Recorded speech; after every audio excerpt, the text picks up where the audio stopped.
오늘은 등신이라는 말을 한번 생각을 해보려고 그래요. 저도 이렇게 이 말이 이렇게 깊은 뜻이 있는지 몰랐는데 누구한테 배운 겁니다. 누구한테 배웠냐면 제가 아주 오래 전에 대학원 생활을 할 때 이제 좀 알바를 좀 하느라고 입시학원에서 제가 영어를 가르쳤어요. 그때 어떻게 운이 좋아가지고 큰 입시학원에 이제 어떻게 일하게 돼서 잠시 일하는데 돈도 많이 받고 뭐 또 하여튼 잠시 일하다가 다시 이제 돌아오긴 했지만 그때 이제 하여튼 그 대학원 시절에 아주 좋은 아르바이트가 됐었던 그런 때입니다.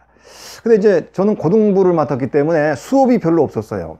중등부 하시는 분들은 굉장히 수업이 많았는데 고등부는 수업이 몇 시간 없었어요.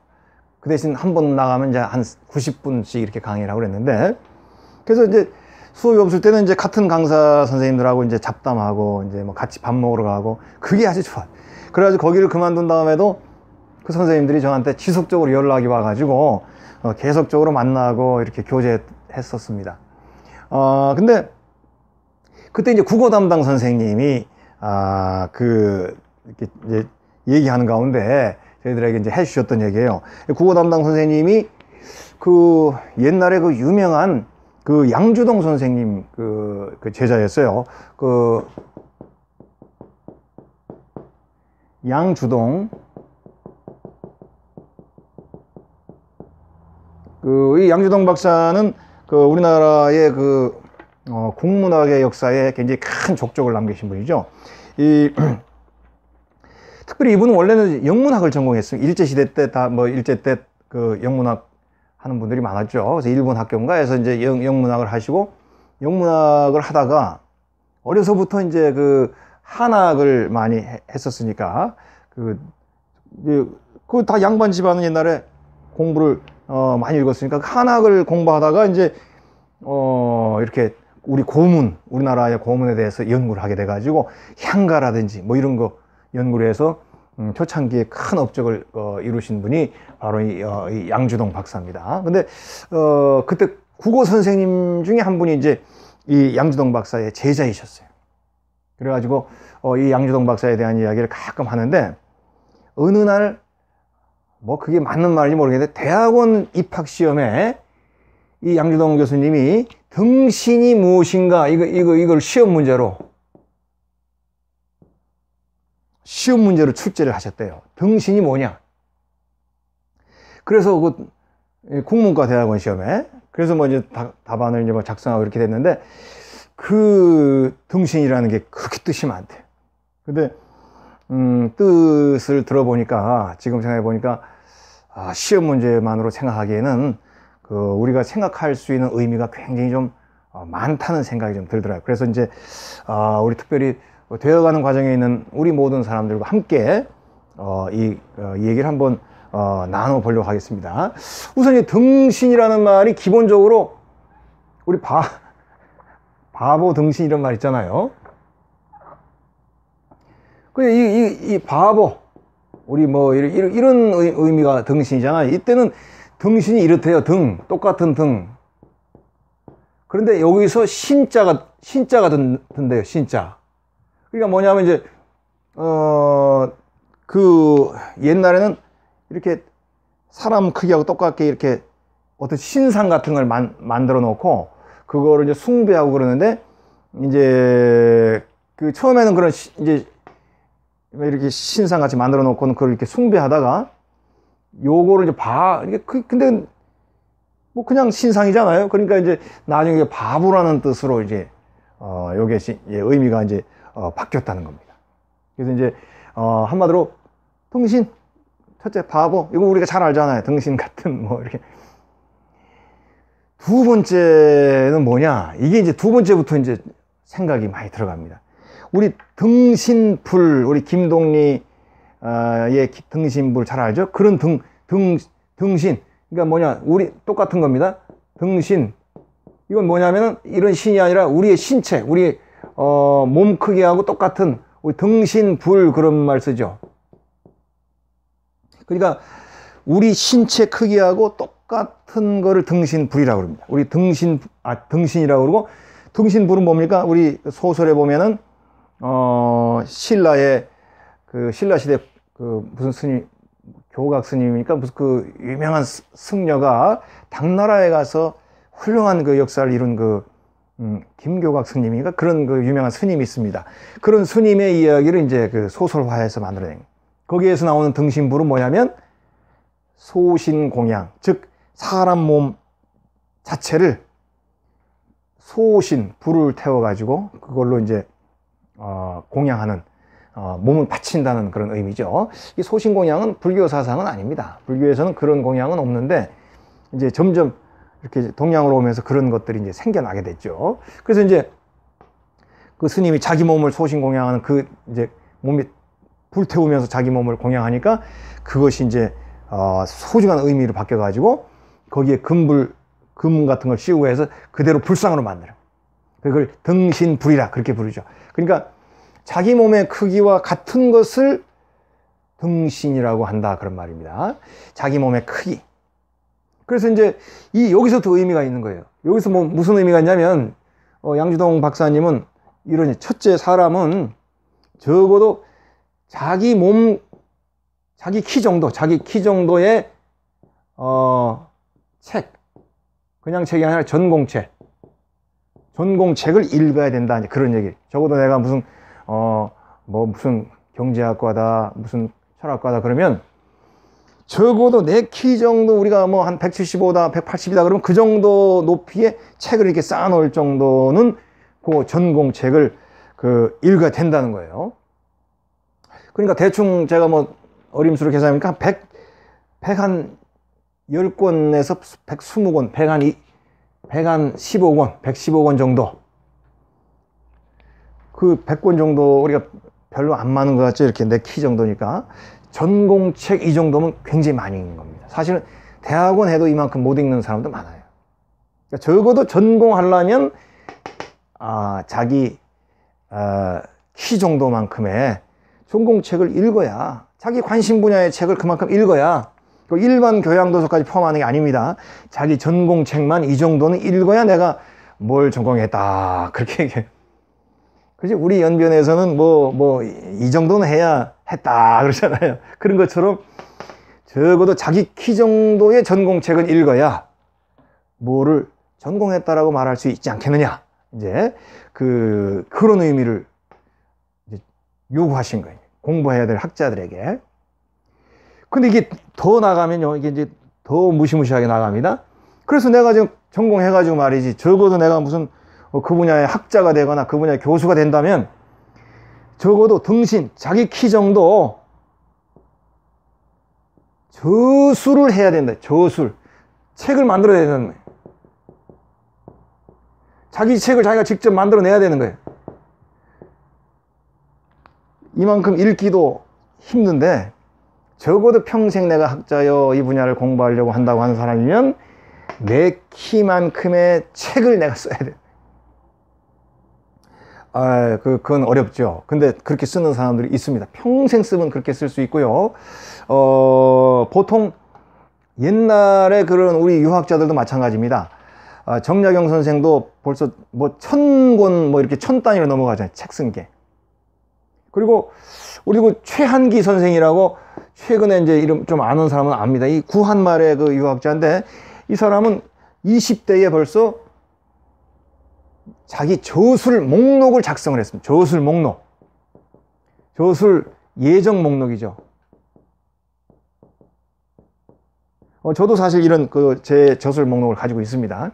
근데 이 사람은 20대 때 내가 평생 살면서 이런 책을 써야지. 그러니까 이 사람은 공부하는 사람이 가다 보니까 뇌가 항상 건강하고 하니까 거의 장수했던 걸로 제가 알고 있습니다. 몇 세까지 사신지 모르겠는데 거의 한 90 정도 찍으셨지 않았나 싶어요. 그러니까 이제 20대 때부터 나는 평생 이런 책을 써야겠다 딱 생각을 하고는 저술. 그러면 자기 키 정도는 일도 아니죠. 양주동 박사가 얘기한 것보다 이분들은 정약용이나 이런 분들은 훨씬 더 많은 책을 썼으니까. 어쨌든 적어도 자기 키 등신 정도는 계획을 해야 공부하는 학자다. 그래서 혹시 계속 공부하고 계획을 갖고 계신 분은 당연히 이런 생각을 가지셔야 되겠죠. 그래도 뭐 이제 너무 양으로 승부하는 것보다는 좀 의미가 책이 많아야 되겠죠. 그리고 이런 마음, 등신의 마음을 가지고 책을 써야 돼요. 근데 세 번째 등신이 있습니다. 이거는 이거하고 똑같아요. 똑같은 바보 등신이에요. 그런데 이건 조금 다른 바보 등신이에요. 뭐냐면 이렇게 자기 키 정도의 책을 쓰도록 노력을 해야 되다 보니까 나도 모르게 등신이 되더라. 지금 무슨 말입니까? 이렇게 많은 책을 쓰고 공부하는 사람들이 뭐 최신 유행하는 어디 놀러 가고 또 뭐 최신 유행하는 뭐 돌아다니고 어디 뭐 좋다는 데 놀고 뭐 이런 거 다 해가지고 이거를 할 수 있겠습니까?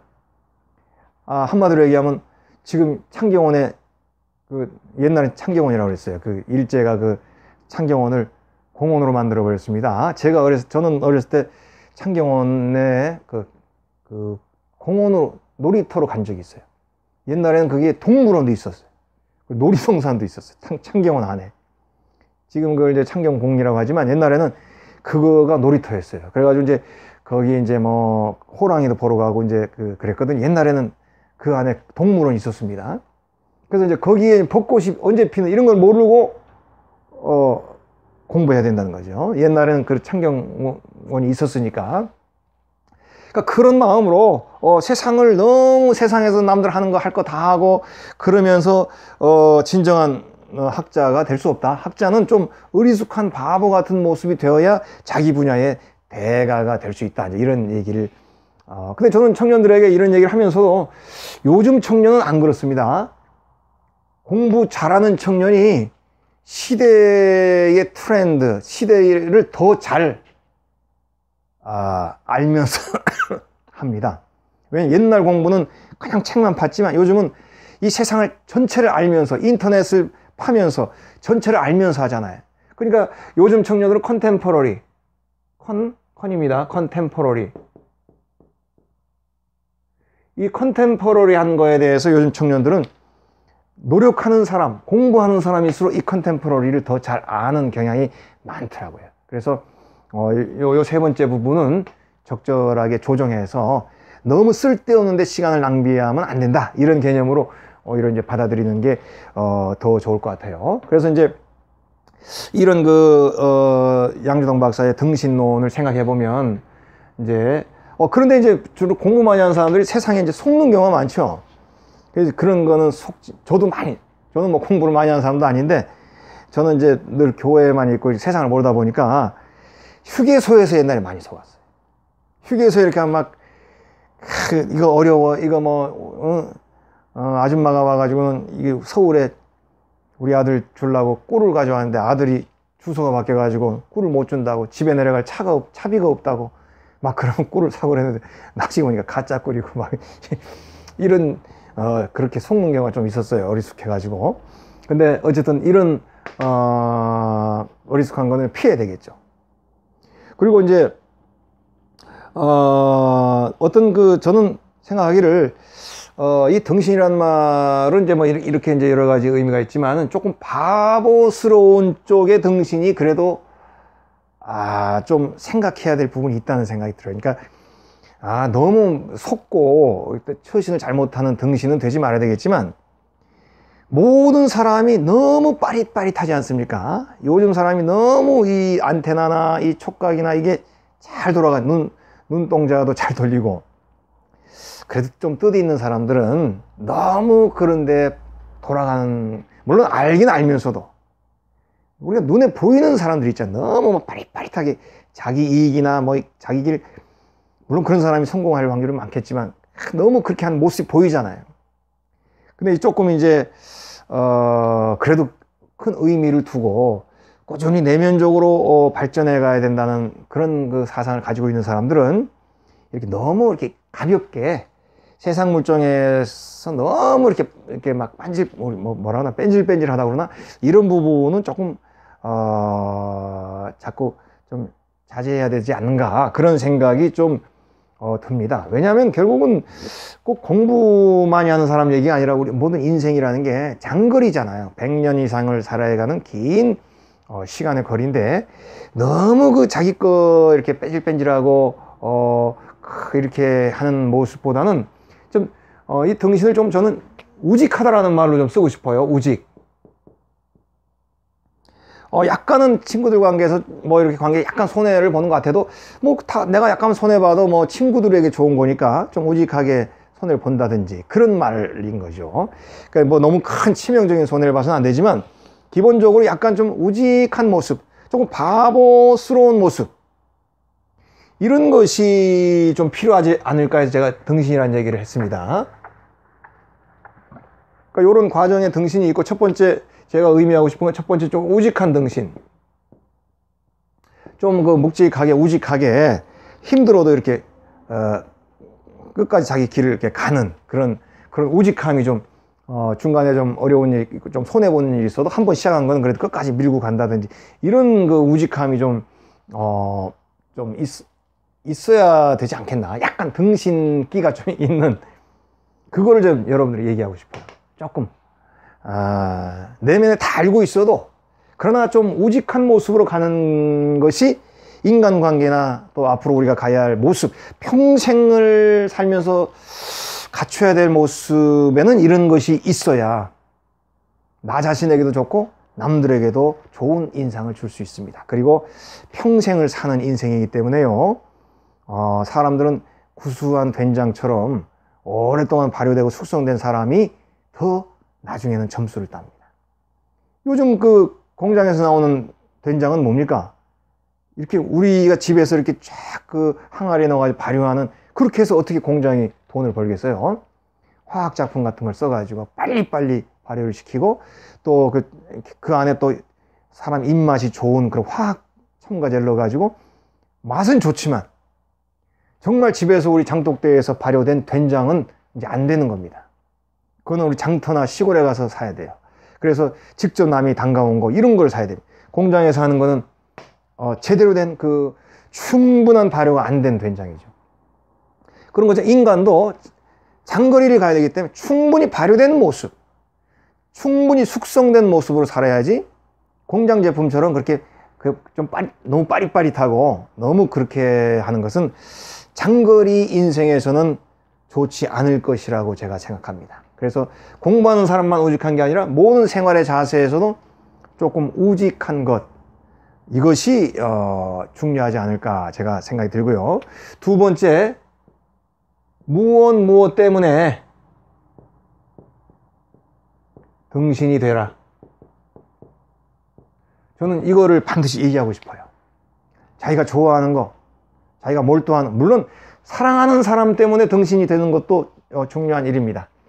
그것도 뭐 소중한 일이지만, 그래도 이제 그거는 또 이제 누구나 다 해야 되는 부분이, 어느 누구나 다 이렇게 사랑하고 또 그때는 등신이 되고 자기 인생을 걸죠.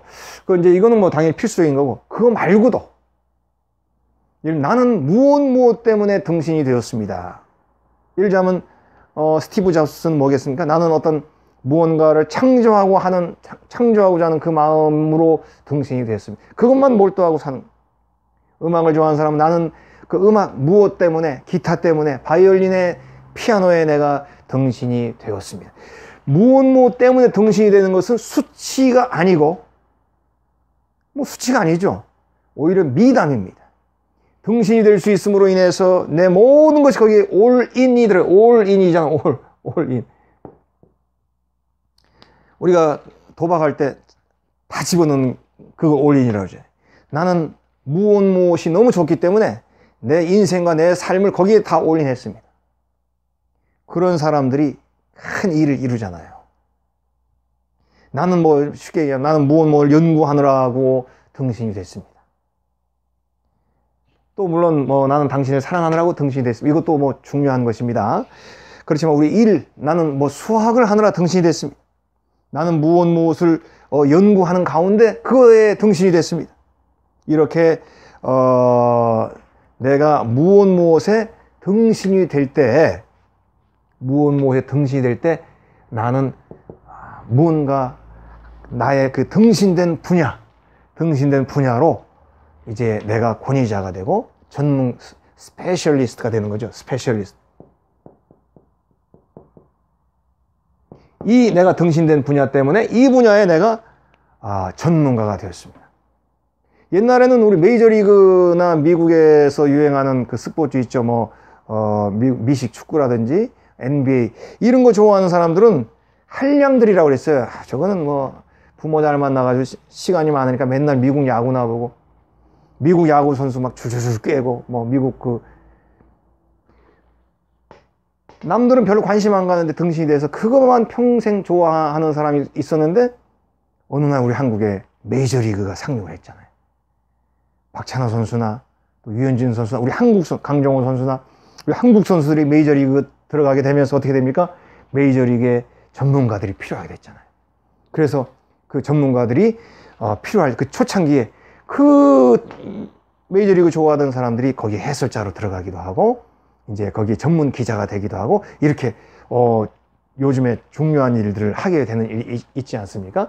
이것은 한 가지 예입니다. 그래서 우리가 내가 뭐뭐 때문에 등신이 돼가지고는 그 분야에 내가 전문가가 됐으니 얼마나 좋습니까?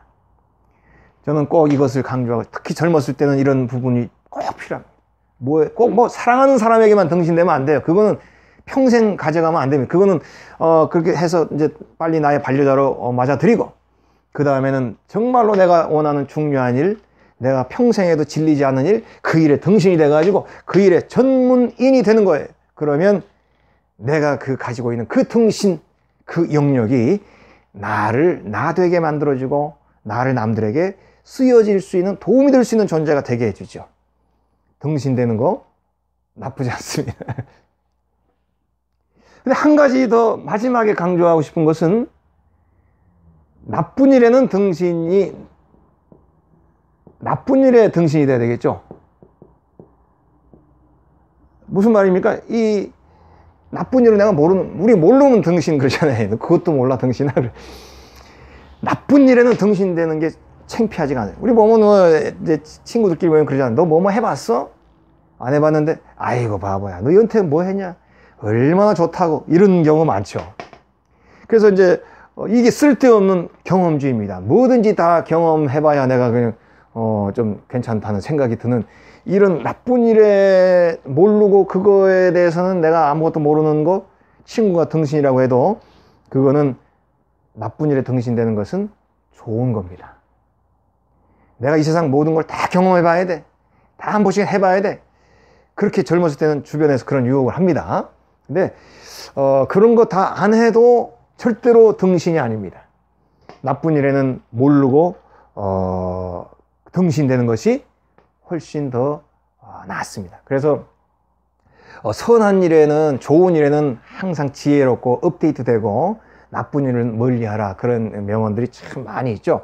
그래서 나쁜 일에 대해서는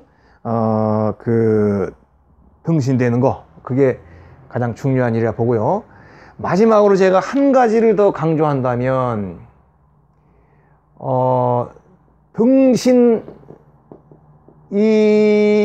등신을 이루라. 제가 말을 이렇게 만들어낸. 지금 무슨 말이냐면 내가 이제 등신돼서 좋아하는 일이, 올인하는 일이 있지 않습니까? 그런 올인에 있어서 학자는 자기 등신의 책을 쓰는 거라고 그랬잖아요. 그뿐 아니라도 내가 좋아하는 일에 등신을 이루라. 즉 뭡니까? 학자는 내가 좋아하는 과목에 책을 그렇게 쓰는 거, 그게 소중한 일이고, 학자가 아니라 하더라도 내가 좋아하는 일에 결과와 업적을 쌓는 것입니다. 그 내가 좋아하는 일의 결과와 업적이 등신의 내 몸처럼, 내 신체, 내 키처럼 쌓이기를 항상 바라야 되는 거예요. 어느 한 가지만 하려고 하지 말고 항상 내가 좋아하는 일에 그 일에 계속 내가 만들어낸 결과물이 쌓이고 등신이 되게, 그래서 다른 사람들이 내가 좋아하는 일의 결과물을 좋아하고 사랑하고 도움을 받을 수 있기를 바라는 마음으로 내가 좋아하는, 내가 등신된 일에 등신을 이루려고 목표를 잡고 노력하고 성취하는 삶, 그것이 우리들에게 꼭 필요한 것이 아닌가 그렇게 생각합니다. 만약에 디자이너다 그러면 내가 디자인한 것들의 종류. 내가 유명한 분 그러죠. 그 유명한 분은 어디 올림픽 경기장도 디자인하셨고 어느 유명한 다리도 디자인하셨고 이렇게 쭉 그 사람이 디자인한 목록이 있잖아요. 사업하는 사람도 마찬가지겠죠. 사업이라고 하는 나의 목표를 통해서 이런 좋은 일을 이뤘고 또 이런 좋은 일을 이뤘고 또 여기에서도 많은 사람들에게 도움을 줬고 또 이 분야에서도 많은 사람에게 도움을 줬고 이렇게 자기가 했던 것들을 이루는 것이죠. 제일 좋은 거는 저는 선생님이라고 생각해요. 선생님이나 교수님들. 늘 내 밑에 학생들이 지나가잖아요. 그러면 계속 등신을 이루는 거예요.